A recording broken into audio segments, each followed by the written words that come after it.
స్తుతి గీతాల ద్వారా ఇప్పటి వరకు ప్రభువుని ఆరాధన చేస్తున్నాము. లేఖనాలలోనికి వెళ్ళి మన ప్రభు అనే దేవుణ్ణి జ్ఞాపకం చేసుకొని ఆయనను మనసారా ఆరాధన చేసి ఆయనను ఘనపరచడానికి ఈరోజు యోహాను సువార్త మొదటి అధ్యాయం అండి. యోహాను సువార్త మొదటి అధ్యాయము అందరూ పలకండి. మొదటి అధ్యాయము అందరూ పలకండి. 14వ వచనమండి. ఆ వాక్యము శరీరధారి అయి కృపాసత్య సంపూర్ణుడుగా మన మధ్య నివసించెను.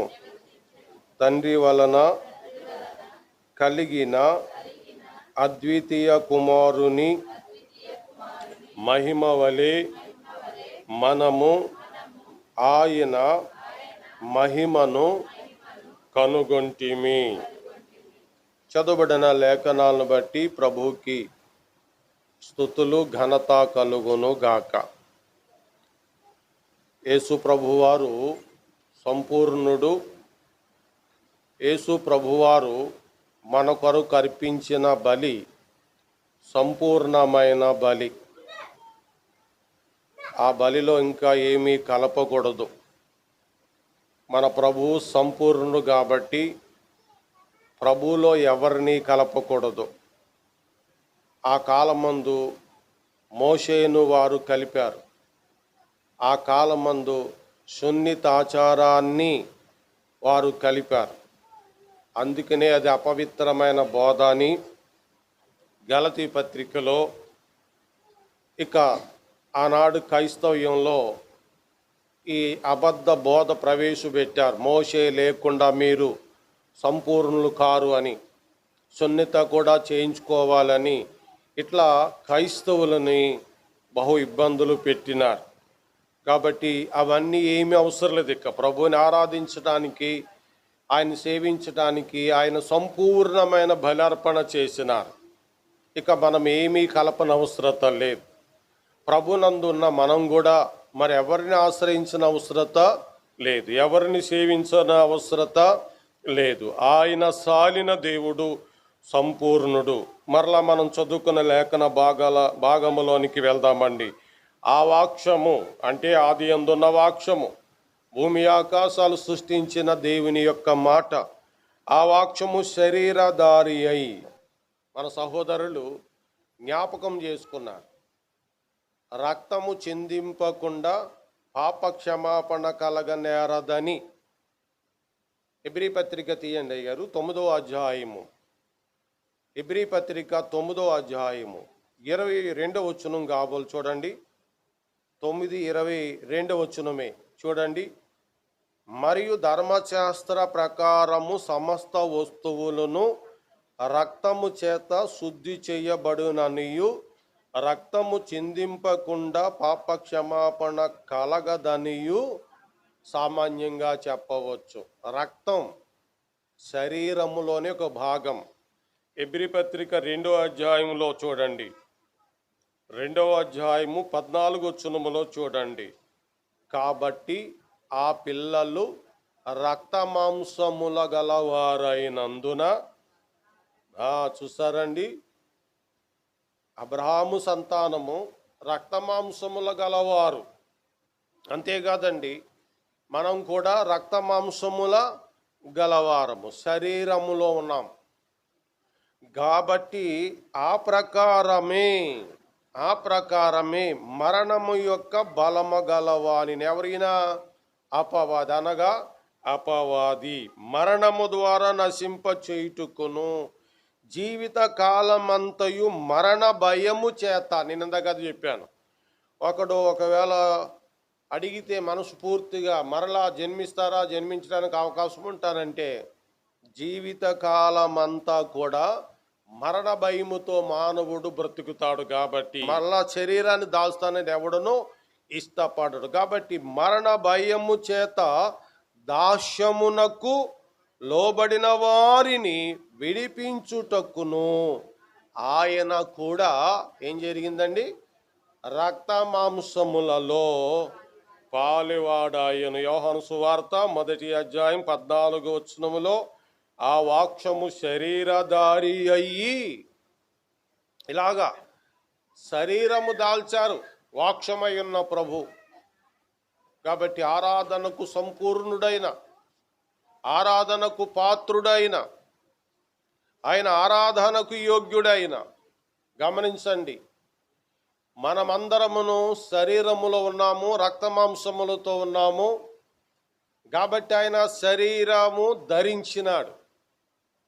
ఎందుకంటే కారణాలు చెప్పినారు. అపవాది తన మరణము ద్వారా జయించటానికి, అలాగే మరణపు దాస్యములో ఉన్న మనలను తన మరణము ద్వారా విడిపించటానికి ఆయన కూడా రక్తమాంసములలో పాలివాడయవలసిన పరిస్థితి వచ్చింది. అది గమనించండి. నీ కొరకు ఆయన జన్మించటం జరిగిందండి. చదవండి, ఇందులోనే 14 ఆ వాక్యము శరీరధారి అయ్యి, ఆ కృప, రెండో మాట సత్యము. కృప అనే మాటకు, సత్యం అనే మాటనకు రెండు స్థితులు కనబడుతున్నాయి. అర్హత లేని మనుషుణ్ణి రక్షించేది కృప, ఆ రక్షణ కలగ చేసేది సత్యము. కాబట్టి కృప సంపూర్ణుడైనే, సత్య సంపూర్ణుడు ఆయనేనని ఈ వాక్యములో మనము చూస్తున్నాము. తర్వాత చూడండి, తండ్రి వలన కలిగిన అద్వితీయ కుమారుడు ఒక్కడే, మరొకడు లేడని అర్థం. ఆయన అద్వితీయుడనగా మరొకడు లేడు. ఆయన మన మధ్యన మహిమ, కుమారుని మహిమ వలె మనము ఆయన మహిమను కనుగొంటిమి. ప్రభు మహిమలో ఎవరి మహిమ ఉన్నది? ఆయన మహిమ. ప్రభు మహిమలో ఆయన మహిమ. ఆలోచించండి, తండ్రి, కుమారుడు, పరిశుద్ధాత్ముడు ఒక్కరే. అయితే ఇందులో ఉన్న విశేషాలు మనం ఇంకా ధ్యానించాలి, ఇంకా తెలుసుకోవాలంటే, ఇక్కడ ఆరాధన చేస్తున్న మనము పరలోకానికి వెళ్ళి తండ్రి ఎదుటకు వెళ్ళిన తర్వాత ఇంకా సత్యము బయలు పరచబడతాది. ఇక్కడ మనకు ముగ్గురు దేవుళ్ళు లేరు. గుర్తుపెట్టుకోండి, ముగ్గురు దేవుళ్ళు లేరు. ముగ్గురు దేవుళ్ళు ఉంటే అది మతాచారం. కాబట్టి ఆయన ఒక్కడే దేవుడై ఉండి కుమారుడుగా సంపూర్ణుడుగా దిగి వచ్చినాడు. కుమారుని గురించి మనం ఎక్కడ చదివినా ప్రత్యేకమైన మాటలు వినబడతాయి. ప్రత్యేకమైన వాడుగా కనపడతాడు. ఎవరు? కుమారుడు. తండ్రి వేరుగా, కుమారుడు వేరుగా, ప్రత్యేకమైన వాడుగా మనకు ఆయన దర్శనమిస్తాడు. బైబిల్ పండితులు కొందరు తేటగా ఈ విషయాన్ని ధ్యానిస్తారు, కొందరు కనిబీజ్ అవుతారు, మరికొందరు దీని మీద వాదోపాదాలు పెట్టుకుంటారు. వాదోపాదాలు పెట్టుకోవలసిన పని ఏదీను లేదు. ఎట్లా అంటే, ఒక మనుషుడికి పుట్టేవాడు ఏమవుతాడు? మనుషుడే. మరి దేవుని యొద్ద నుండి వచ్చిన వాడు దేవుడే. దేవుడు కాక ఇంకెవరవుతారు? అతని నరుడుగా భావిద్దామా? కుదరదు. నరుడు కంటే గొప్పవాడు. కాబట్టి ఆయన సంపూర్ణుడు. ఆయనలో తండ్రి మహిమ మనకు ఆపాదించబడింది. కిందనే యోహాను సువార్త 1 అధ్యాయము కిందనే మనము చూస్తున్నాము. 18 ఎవడును ఎప్పుడైనను దేవుణ్ణి చూడలేదు, తండ్రి రొమ్మునున్న అద్వితీయ కుమారుడే ఆయనను. అందుకనే 14 ఆయన మహిమను మనము కనుగొంటిమి. యోహాను సువార్త 14 ఫిలిప్పు అనే శిష్యుడు అడిగారు ఏమని? ప్రభువా, మాకు తండ్రిని చూపించుము అని. అప్పుడు ఏమన్నారు ఆయన? నన్ను చూచుచున్నవాడు తండ్రిని చూచుచున్నాడు. తండ్రిని నేనును ఏకమై ఉన్నాము అని చెప్పిన. కాబట్టి తండ్రి మహిమ తండ్రిని బయలుపరిచింది, తండ్రిని మనకు చూపింది మన ప్రభు అయిన యేసుక్రీస్తు. మనం చదివిన వచనంలో ఎవడును ఎప్పుడును తండ్రిని చూచి ఉండలేదు. అబ్రహాము తండ్రిని చూడలేదు. అబ్రహాము కంటే ముందటి వాడైన మోషే గారు తండ్రిని చూడలేదు. ఎందుకంటే తండ్రిని చూచుట నరుడు బ్రతకడు. మరి ఎవరు కనబడ్డారు? ప్రభువే కనబడ్డారు. తండ్రిని చూడాలని ఆకాంక్షతో ఉన్న మోషేకు ప్రభువే వెనక పార్శ్వమును చూపించినారు. అందుకని యోహాను సువార్తలో మీరు ఎప్పుడు ఆయన స్వరము వినలేదు, ఆయనను చూడలేదన్నారు. కాబట్టి ఆదికాండం మొదలుకొని చివరి వరకు ఈ ప్రపంచంలో భక్తులందరికీ ప్రభు అయిన యేసుక్రీస్తే పాత నిబంధనలో కొత్త నిబంధనలో అగుపడుతూ వచ్చారు. అయితే ప్రభునందు ఉన్న తర్వాత, ప్రభు పరలోకములో నుండి కిందకి దిగి వచ్చిన తర్వాత, మనలను తీసుకుని వెళ్ళిన తర్వాత, మధ్యాకాశము నుండి ప్రయాణమయ్యి మనము ఆయనతో కూడా పరలోక పట్టణానికి వెళ్ళిన తరువాత మాత్రమే తండ్రి స్వరాన్ని వింటాము, తండ్రిని కన్నులారా చూడగలుగుతాము. అప్పటి వరకు ప్రభువే మనకు దర్శనమిస్తున్నారు. ఇది స్పష్టమైన బైబిల్ యొక్క వివరణ. ఆరాధికులమైన మనము జాగ్రత్తగా గమనించాలి. ఇప్పుడు మనం ఆరాధన చేస్తున్నాము. మీ ఆరాధన శ్రేష్టమైంది, భయము కలిగి ఉండండి. మీ ఆరాధన ఉన్నతమైంది, భయము కలిగి ఉండండి. ప్రభువును బట్టి అందనంత దూరములో సమీపింపరాని తేజస్సులు వహించుచున్న తండ్రికి ఆరాధనా స్తుతులు చెల్లిస్తున్నారు. ఇక్కడ నుండి తండ్రికి మీరు ఆరాధనా స్తుతులు చెల్లిస్తున్నారు. ఎంత గొప్ప భాగ్యం అండి. మన ఊరిలో ఉన్న ప్రెసిడెంట్ మన మాట వింటున్నాడంటే జాగ్రత్తగా మాట్లాడతాం.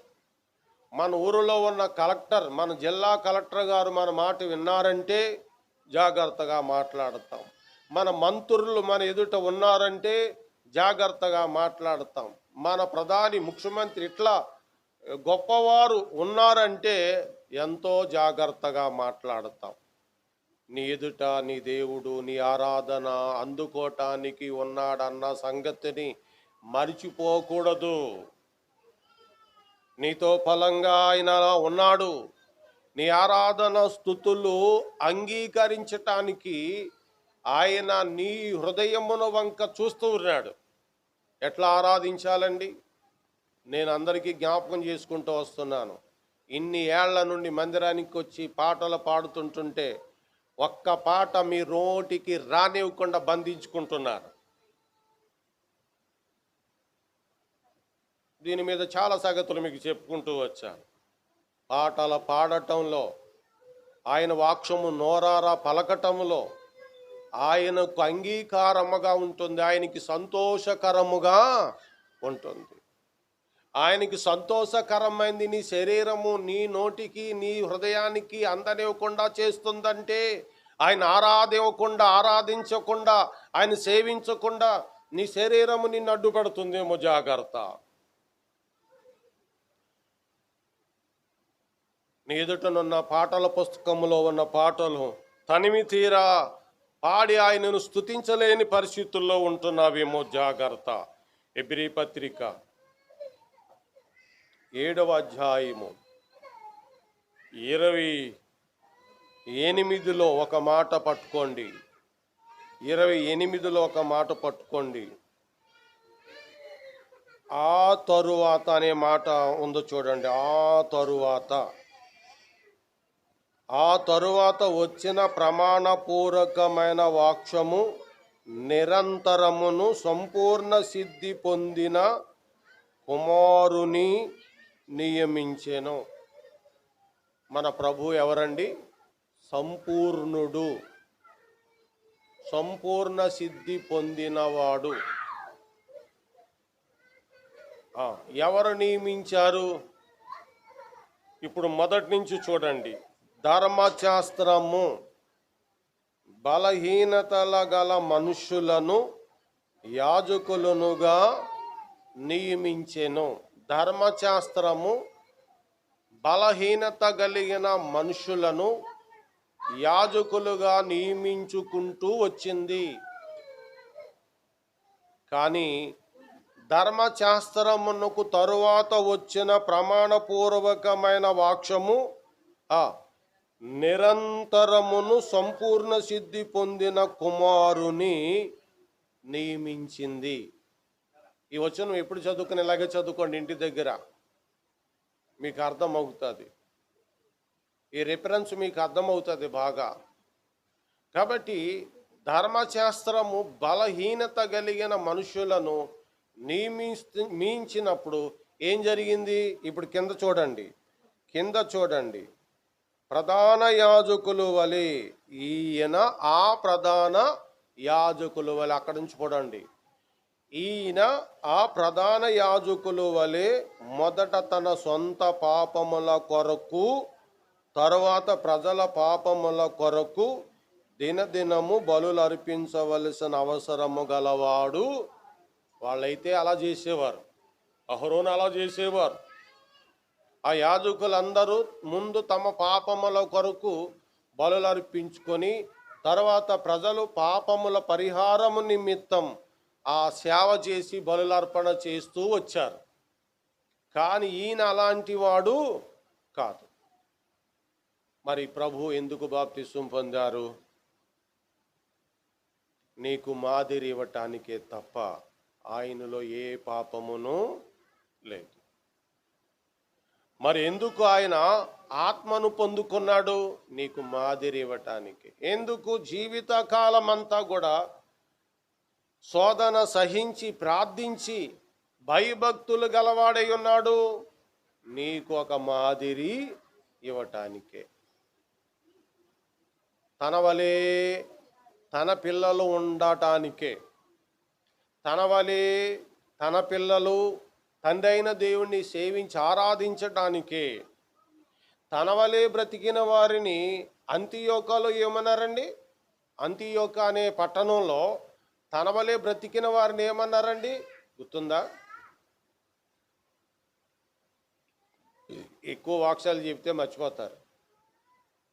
అప్పుడప్పుడు పిట్ట కథలు కూడా చెప్పాలి. కానీ నాకు రావే, చెప్తారంటే రావు. ఒకవేళ చెప్తారన్నా సూట్ అవ్వదు, చెప్పడం రాదు. వాక్యమే చెప్తాం. వాక్యము గుర్తుపెట్టుకోవాలి, పిట్ట కథలు కాదు.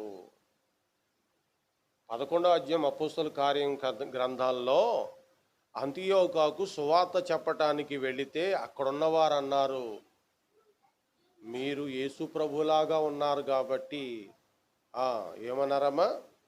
వారిని వెళ్ళిన శిష్యులను ఏమన్నారంటే, మొట్టమొదటగా యేసు ప్రభు శిష్యులను మొట్టమొదటగా అంతియోక వారు అన్నారు, మీరు క్రైస్తవులు అన్నారు. మీరు క్రైస్తవులు అన్నారు. క్రిస్టియానిటీ అంటే క్రీస్తు వలె ఉన్నవారని అర్థం. క్రీస్తు వలె నడుస్తున్నారని అర్థం. కాబట్టి ప్రభు ఇవన్నీ మనకు మాదిరి ఇచ్చినాడు. ఆయన ఎవరు చెప్పండి మరలా? సంపూర్ణుడు. సంపూర్ణుడు ఎలాంటి బలి ఇచ్చినాడండి? సంపూర్ణమైన బలి ఇచ్చినాడు. ఈ తలంపులు మన హృదయములు ఆయన నింపును గాక.